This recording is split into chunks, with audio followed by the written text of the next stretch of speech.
चलो तारू मार्केट में मारी के सेंट हो लागे कि मिलल सरकारी लाइसेंस हो।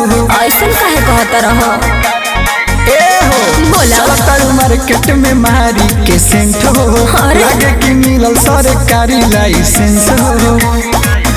तोहर देखी के बाजारी लइकन करी है समारी सगरो कोइल चला तारू पर चार। सुना तो काहे पड़ता तोहरा भार राखी तो पीछा है उघार तो हौवे लइकन के देखावे खाती कुल बाजार तो काहे पड़ता तोहरा भार।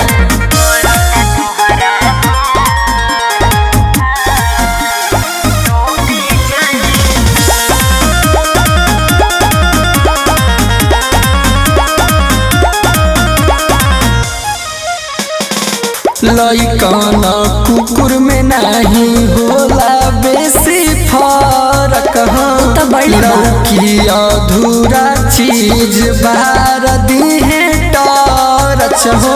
हाँ हो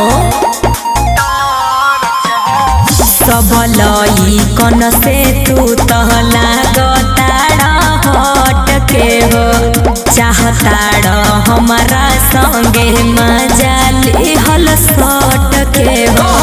हम सच तो के लागल बड़ी अब का जान तू लेबू सरकार। तो काहे पड़ता तोहरा भार राखी तो पीछा है उघार हौवे लइकन के देखावे खाती कुल बाजार तो काहे पड़ता तोहरा भार।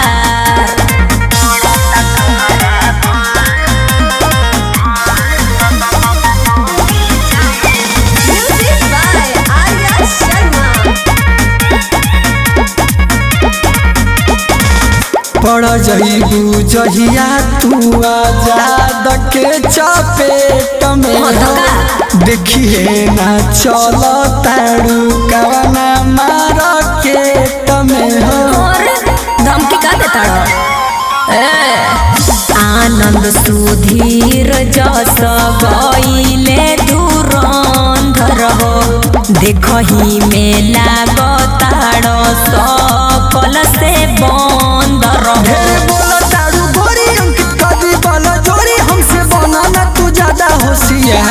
अरे तब का कर लेबो तो काहे पड़ता तोहरा भार राखी तो पीछा है उघार तो हौवे लइकन के देखावे खाती कुल बाजार तो काहे पड़ता तोहरा भार।